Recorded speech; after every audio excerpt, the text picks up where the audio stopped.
ಜಾತಿ ನಿಂದನೆ ಮಾಡಿ ಜೈಲು ಸೇರಿರುವಂತಹ ಶಾಸಕ ಮುನಿರತ್ನ ಬೇಲ್ ಭವಿಷ್ಯ ಎಂದೇ ನಿರ್ಧಾರ ಆಗುತ್ತೆ. ನಿನ್ನೆ ವಾದ ಪ್ರತಿವಾದವನ್ನ ಆಲಿಸಿದಂತಹ ನ್ಯಾಯಾಲಯ ವಿಚಾರಣೆಯನ್ನ ಕಾಯ್ದಿರಿಸಿದ್ದ ಜನಪ್ರತಿನಿಧಿಗಳ ಕೋರ್ಟ್ ಇಂದು ತೀರ್ಪನ್ನ ಪ್ರಕಟಿಸಲಿದೆ. ನ್ಯಾಯಾಲಯ ಮುನಿರತ್ನ ಮಧ್ಯಂತರ ಜಾಮೀನು ಅರ್ಜಿಯ ತೀರ್ಪು ಬರುತ್ತೆ. ನಿನ್ನೆ ಮುನಿರತ್ನ ಜಾಮೀನು ಅರ್ಜಿಗೆ ಎಸ್ಪಿಪಿ ಪ್ರದೀಪ್ ಆಕ್ಷೇಪಣೆಯನ್ನ ಸಲ್ಲಿಸಿದ್ರು. ಇನ್ನು ಮುನಿರತ್ನ ಪರ ವಕೀಲ ಅಶೋಕ ಹಾರನಹಳ್ಳಿ ಪ್ರಬಲವಾದ ವಾದವನ್ನ ಮಾಡಿದ್ರು. 6 ವರ್ಷದ ಹಳೆಯ ಪ್ರಕರಣ ಅಂತ ಅಶೋಕ ಹಾರನಹಳ್ಳಿ ಹೇಳಿದ್ರು. ಇದು ಚೆಲುವರಾಜು ಉಪಸ್ಥಿತಿಯಲ್ಲಿ ಆಗಿರುವಂತಹ ಘಟನೆ, ಸಾರ್ವಜನಿಕರ ಮುಂದೆ ನಡೆದಂತಹ ನಿಂದನೆ ಅಲ್ಲ ಅಂತ ಹೇಳಿದ್ದಾರೆ. ಜನಾಂಗೀಯ ನಿಂದನೆ, ಪ್ರಚೋದನೆ ಅಂತ ದೂರಿನಲ್ಲಿ ಉಲ್ಲೇಖ ಮಾಡಿದ್ದಾರೆ. ಇದಕ್ಕೆ ಅಟ್ರಾಸಿಟಿ ಕಾಯ್ದೆ ಅನ್ವಯ ಆಗೋದಿಲ್ಲ ಅಂತ ವಾದ ಮಾಡಿದ್ದಾರೆ.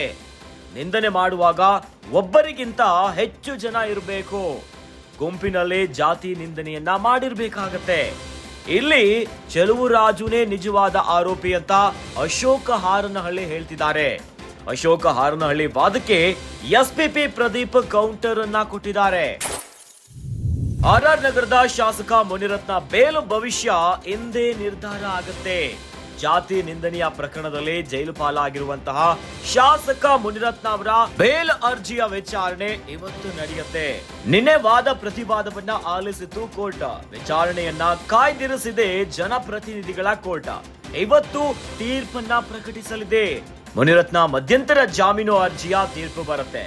ಇನ್ನು ನಿನ್ನೆ ಮುನಿರತ್ನ ಜಾಮೀನು ಅರ್ಜಿಗೆ ಎಸ್ಪಿಪಿ ಪ್ರದೀಪ್ ಆಕ್ಷೇಪಣೆಯನ್ನ ಮಾಡಿದ್ರು. ಇನ್ನು ಮುನಿರತ್ನ ಪರ ಇರುವಂತಹ ವಕೀಲ ಅಶೋಕ ಹಾರನಹಳ್ಳಿ ಪ್ರಬಲವಾದ ವಾದವನ್ನ ಮಾಡಿದ್ರು. ಇದು ಚೆಲುವರಾಜು ಉಪಸ್ಥಿತಿಯಲ್ಲಿ ನಡೆದಿರುವಂತಹ ಘಟನೆ. ಇನ್ನು ಈ ಒಂದು ಪ್ರಕರಣದಲ್ಲಿ ನೋಡೋದಾದ್ರೆ ಜನಾಂಗೀಯ ನಿಂದನೆ, ಪ್ರಚೋದನೆ ಅಂತ ದೂರಿನಲ್ಲಿ ಉಲ್ಲೇಖ ಮಾಡಿದ್ದಾರೆ. ಆದ್ರೆ ಚೆಲುವರಾಜು ಉಪಸ್ಥಿತಿಯಲ್ಲಿ ಆಗಿರುವಂತ ವಿಚಾರ ಇದು. ಇದಕ್ಕೆ ಅಟ್ರಾಸಿಟಿ ಕಾಯ್ದೆ ಅನ್ವಯ ಆಗೋದಿಲ್ಲ ಅಂತ ವಾದ ಮಾಡಿದ್ದಾರೆ. ಇನ್ನು ನಿಂದನೆಯನ್ನ ಮಾಡುವಾಗ ಇಬ್ಬರಿಗಿಂತ ಹೆಚ್ಚು ಜನ ಇರಬೇಕು, ಗುಂಪಿನಲ್ಲಿ ಜಾತಿ ನಿಂದನೆಯನ್ನ ಮಾಡಿರ್ಬೇಕು, ಅಟ್ರಾಸಿಟಿ ಕಾಯ್ದೆ ಆಗ್ಬೇಕು ಅಂತಂದ್ರೆ. ಹೀಗಾಗಿನೇ ಇಲ್ಲಿ ಚೆಲುವರಾಜು ಉಪಸ್ಥಿತಿಯಲ್ಲಿ ಆಗಿರೋದು ಅಂತ ರತ್ನ ಪರ ವಕೀಲರಾಗಿರುವಂತಹ ಅಶೋಕ ಹಾರನಹಳ್ಳಿ ಪ್ರಬಲ ವಾದವನ್ನ ಮಾಡಿದ್ದಾರೆ. ಇನ್ನು ಅಶೋಕ ಹಾರನಹಳ್ಳಿ ವಾದಕ್ಕೆ ಎಸ್ಪಿಪಿ ಪ್ರದೀಪ್ ಕೌಂಟರ್ ಅನ್ನ ಕೊಟ್ಟಿದ್ದಾರೆ. ಹಾಗಾಗಿ ವಾದ ಮತ್ತು ಪ್ರತಿವಾದವನ್ನ ಆಲಿಸಿರುವಂತ ಕೋರ್ಟ್ ಏನು ತೀರ್ಪನ್ನ ಕೊಡುತ್ತೆ ಕಾದು ನೋಡಬೇಕು.